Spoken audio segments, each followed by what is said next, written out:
On a summer night in 1972 in Milwaukee, Wisconsin, George Carlin walked off stage after a performance and was arrested. The charges were obscenity, a word that, in 1972, carried a specific legal and cultural weight that is difficult to fully recover from the distance of decades. Obscenity was not a minor charge for a performer in that era. It was a charge that clubs could act on by canceling bookings, that networks could act on by withdrawing invitations, that the business of comedy could act on by simply closing doors that had previously been open.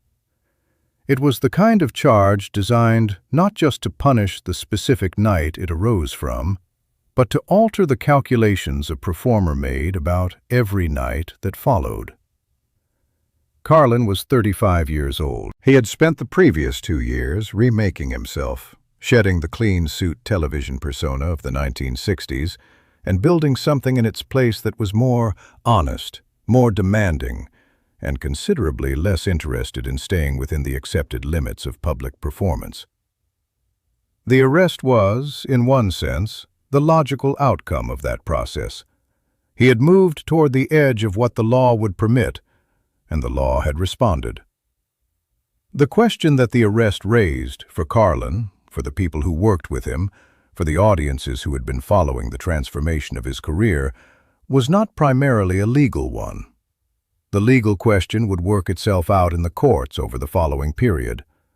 The more immediate and more consequential question was simpler.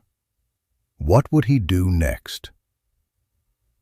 3 weeks after the arrest, George Carlin walked back on stage. The audience in the room that night did not know exactly what to expect. They knew he had been arrested. They knew there was a legal matter pending. They knew that what they were about to watch was a performance by a man who had recently been told by the legal apparatus of a city and a state that what he said on stage was not permitted. They did not know whether the man who walked out from behind the curtain would be the same as the one who had been arrested, or a different version of him, one who had decided, in the 3 weeks since Milwaukee, that the cost of the material was higher than the material was worth. In the 3 weeks between the arrest and the return to the stage, Carlin was not idle. He was working through the legal situation with the people who were helping him manage it.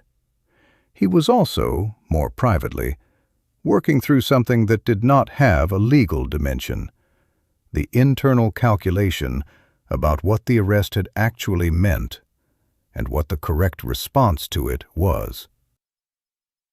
There were options available to him that would have been understood by anyone looking at the situation from the outside as reasonable responses to what had happened.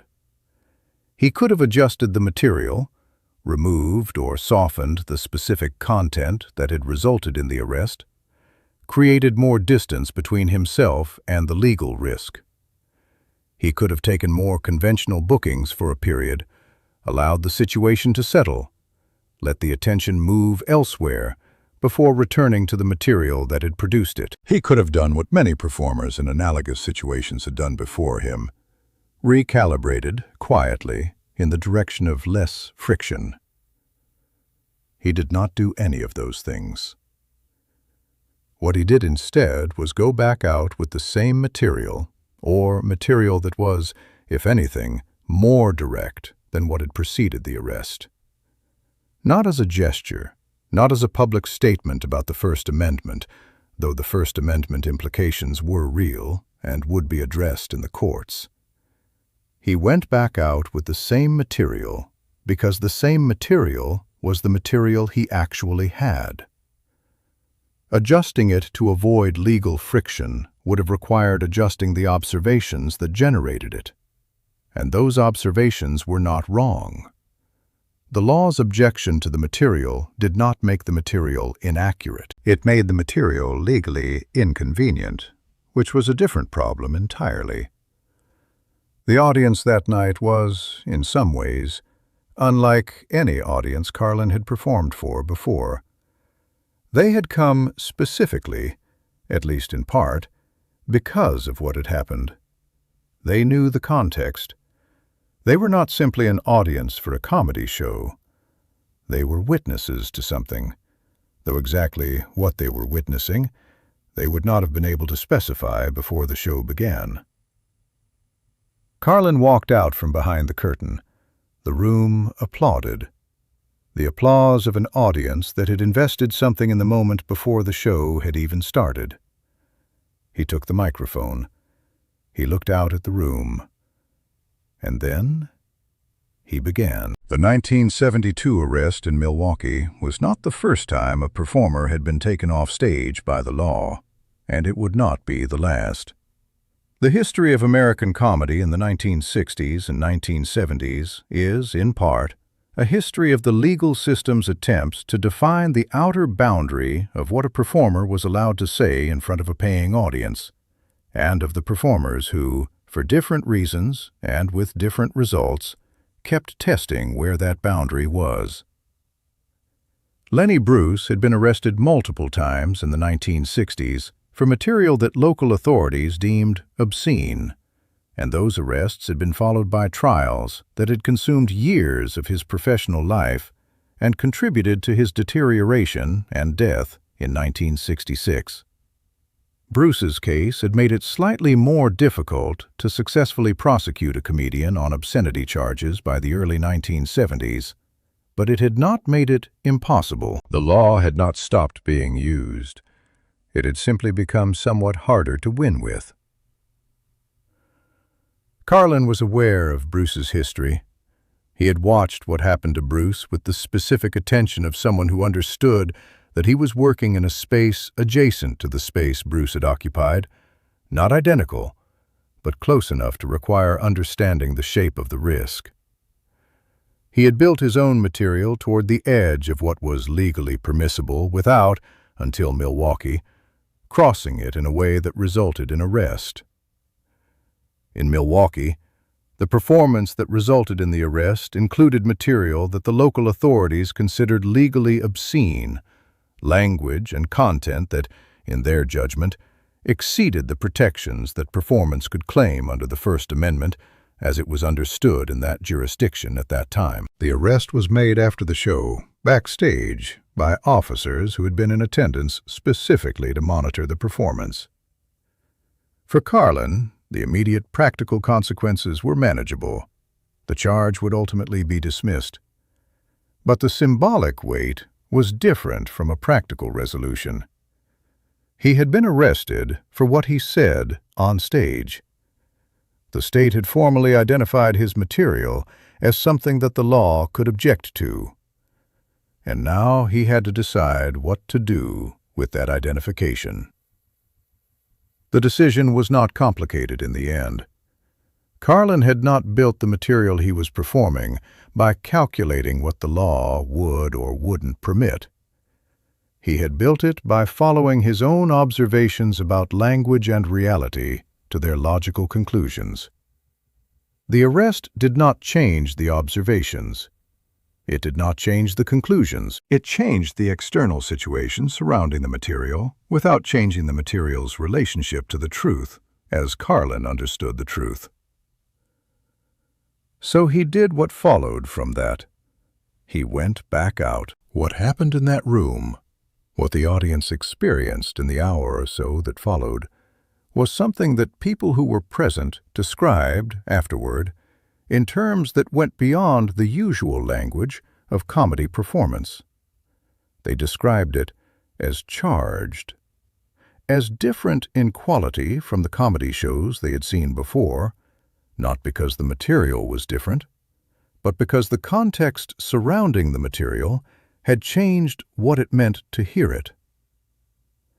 Carlin was performing the same things he had always performed, the same observations about language and reality, and the mechanisms people use to avoid looking at what is actually there. But he was performing them now as a person who had been arrested for performing them, who had come back anyway, who was standing in front of an audience and delivering the material that the state had formally objected to. The material had not changed. The weight it carried had. The audience understood this. You could hear it in the way they laughed. The laughs were real. The comedy was working. But there was something underneath them that is harder to describe. A recognition of something more than comedy. A sense of being present at a performance that was, in some small way, also an act of something else. Not defiance in the dramatic sense, something quieter than that. Simply the act of a person continuing to do the work he had always done, despite being told by an authority that the work was not permitted. The charge was dismissed. The legal situation resolved without permanent consequence, in the formal sense. Carlin continued to perform. He continued to build the material that would, in the years that followed, become more searching and more uncompromising with each passing decade. The arrest did not stop him. It did not redirect him. In some ways that are difficult to measure precisely, it confirmed something, both for Carlin and for the audiences that followed him, about the seriousness of the work and the seriousness of the commitment behind it. You do not get arrested for material that doesn't matter. You do not walk back out 3 weeks later and perform the same material for a room full of people who know what happened, unless the material is genuinely what you have to say. Both of those things, the arrest and the return, were evidence of the same underlying fact, that Carlin had located something real in his comedy, something specific enough to attract the attention of the law and important enough to defend against it. The audiences who came to see him in the years after Milwaukee were watching a comedian who had been tested in a particular way, not the way of critical reception or commercial success or the approval of peers, but the way of official objection, the way of the law arriving backstage with a specific and formal statement about the value of the work. He had responded to that statement by going back out, by taking the microphone, by starting again from the same place he had always started from. That is not an ordinary kind of commitment.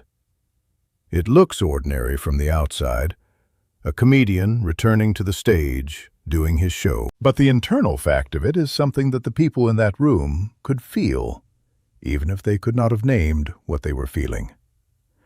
He was doing what he had always done, and it mattered more now than it had before, because now they all knew that he knew the cost, and he had come back anyway.